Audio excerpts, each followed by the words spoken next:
Hi angels and free spirit. Welcome to the Germ Center. And today's reading is another pick a card reading. Ayan. So, yung title po natin ngayon is kung babalik pa ba sa inyo yung person ninyo at kung anong iniisip nila sa inyo. Ayan. So, alamin natin kung magbabalik pa ba yung mga person ninyo sa inyo at kung ano yung iniisip nila sa ngayon. Especially dun sa mga nagpa-aura, nagpa-love spell, at kung ano-ano pa. So, alamin po natin kung ano yung sagot sa katanungan ninyo, kung babalik pa ba yung person ninyo sa inyo, at kung ano yung iniisip nila. So, meron po tayong tatlong choices dito, at bago po tayo mag-umpisa, please, sa mga hindi pa po nakasubscribe, please do like, subscribe, and click the bell icon for more updates. At doon po sa mga gustong magpa-personal reading, magpa-private reading, magpa-aura, magpa-spell, nasa description box po yung ating link kung saan nyo po ako pwedeng kontakin. Ayan, so nandiyan po sa description box, i-click nyo lang po yung link dyan, direct na po kayo mapupunta sa page kung saan nyo po ako pwedeng i-message, kontakin. Ayan, so pwede po kayong magtanong doon kung ano po yung mga concern ninyo. So, pwede ko pong sagutin as long as hindi po busy ang inyong lingkod. Ayan, so yun po. Okay, so start na tayo. So, meron po tayong group 1, group 2, at group 3. Ayan, so meron po kayong tatlong choices. Group 1, group 2, group 3. Ayan, so nakapili na po kayo, start na po tayo.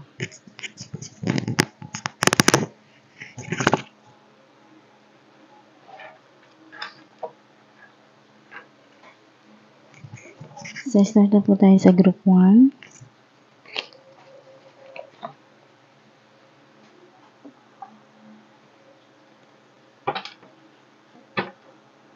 Babalik pa ba ang person nila sa inyo at kung ano yung iniisip niya sa inyo?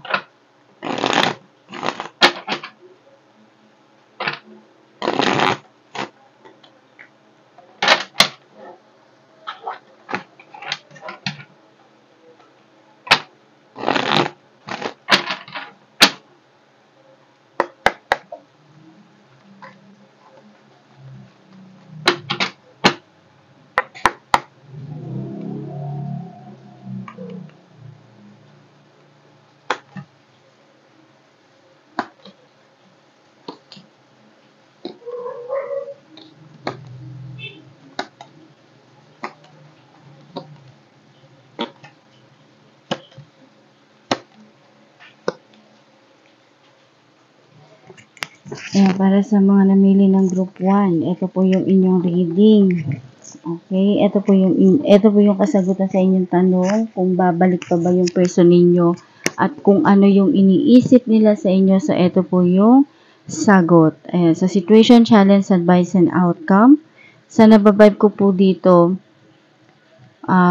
etong person ninyo ngayon is, masculine energy yung nababibe ko dito. So,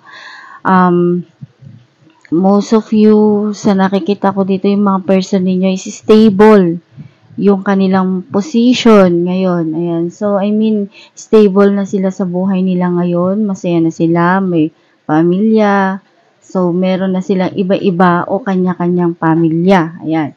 Some of you naman, yung nababibe ko dito, yung person ninyo na feminine, ayan, kung kayo ay masculine at yung person ninyo is feminine, kahit anong gender yan vice versa yung ating vice versa yung energy natin. So, may nababibe ako dito na etong si feminine is napaka-success na ngayon. Ayan. Kumbaga, nag-focus siya sa career niya, nag-focus siya sa sarili niya, nag-focus siya sa kung ano yung meron siya ngayon as individual. Ayan, as individual person. Yung nababibe ko dito kay feminine is strong, single feminine, single mother na strong, alam mo yon. So, yung ibig ko sabihin is, siya, independent. Ayan. Kasi, ano to yung nababibe ko sa kanya, independent woman. Yun. Unlike dito kay masculine, na some of you, yun, nagkakaedad na, tumatanda na, nagkakaedad na, single pa rin siya. Kumbaga, yun na yung, parang, yun na yung napili niyang status ng buhay niya as a single person na individual na masculine. Pero some of you din naman yung nababibe ko dito na nakatagpo na ng kanya-kanyang pamilya. Ayan, kumbaga okay na sila sa buhay nila. Ayan, okay na sila sa masaya. Masaya yung pamilya nila ngayon.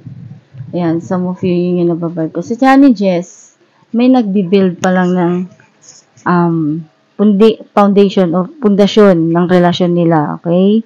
But, yun nakikita ko kasi dito, guided, kumbaga ginagabi, nasa tamang landas naman sila, kumbaga patas naman ang kapalaran sa kanilang dalawa, regarding sa'yo at sa person mo, kumbaga patas naman yung laban. Kasi sa nakikita ko dito, pares kayong may kanya-kanya ng buhay. As individual, may kanya-kanya na kayong hinaharap ngayon. Some of you LDR, some of you nasa Canada, nasa US, nasa something, nasa, yun nababibe ko dito is, may winter, may snow, yun yung nababibe ko. Some of you naman is nandito lang sa Pilipinas, ganyan. Na simple pero masaya yung buhay. Kumbaga, hindi ganun nakasobra-sobra, hindi naman sobra-sobra yung dumarating na blessing sa inyo or kung ano man yung meron kayo ngayon. Pero, kumbaga masaya kayo. Masaya kayo kasi nga, hindi naman kayo pinababayaan ng universe. So, yun yung nakikita ko dito. Ayan. Kumbaga, merong kumbaga patas yung laban. Patas yung ninyong dalawa. Eto namang person ninyo, yung mga nasa LDR, na yung mga karelasyon ninyo is nasa ibang bansa, especially Europe, US, o Asian. Ayan, basta something merong winter ako nakikita dito. Kumbaga, cold man yung lugar ninyo, is stable pa rin kayo sa buhay ninyo, ganun. At masaya kayo doon sa mga person na kasama nyo ngayon, masculine man na feminine. So, meron ako nababibe dito na nagbi-build talaga kayo ng foundation sa relationship ninyo. Kumbaga maganda yung ninyo, yung chemistry ninyong dalawa, yung partnership ninyong dalawa, yung relationship ninyong dalawa is okay naman. Kumbaga siya, yung nag-grow, nag-grow yung relationship ninyo. Hindi siya pawala, alam mo yon, hindi siya pawala. Nag-grow yung relationship ninyo. Yun yung nababibe ko dito. Ayan. Pero, as individual, some of you, kasi meron ako nababibe dito na separated or nag-break. Ayan, nag-break, separate, walay sila, pero may kanya-kanya ng buhay at may kanya-kanya ng achievement sa kanilang buhay. Sa nakikita ko, tuloy-tuloy pa rin yung buhay nila, pero napaka-determinado o determination ng goal ninyo na maabot lahat ng pangarap ninyo. Ayan. So, meron akong nababibe na changes sa buhay ninyo, as in huge na changes, na as in malaki yung pagbabago sa sarili ninyo, sa buhay ninyo especially. Ayan. So, sa nakikita ko dito, parang go with the flow lang kayo, pero napaka-determinado ninyo na ma-achieve lahat ng goals ninyo. At yun naman yung nakikita ko sa inyo ngayon dito. Ayan. So, sa outcome, meron ako nababibe na some secret reveal na maring may sasabihin kayo sa mga person ninyo na hindi niya magugustuhan. At may nababibe ako dito na merong argue na mangyayari regarding doon sa pag-uusapan ninyo. Ayan. Some of you, may nababibe ako dito na parang gawa-gawa lang yung kwento dahil gusto lang testingin yung person ninyo, masculine man o feminine. And then, after nun, kapag sinabi ninyo, merong argue na mangyayari. Kumbaga, as in, hindi nyo na mamalayan na nakakasakit na kayo ng feelings. So, yun yung nababibe ko dito. So, may changes din regarding sa relationship ninyo. Kasi may gap, kumbaga nagkakaroon ng emotional damage, nagkakaroon ng physical damage, nagkakaroon ng mentally damage dahil dun sa mga abusive na salita, na words na nanggagaling sa mga bibig ninyo. Kumbaga, salita lang kayo na salita, hindi nyo iniisip yung mga sinasabi ninyo. So, yun yung nababibe ko dito.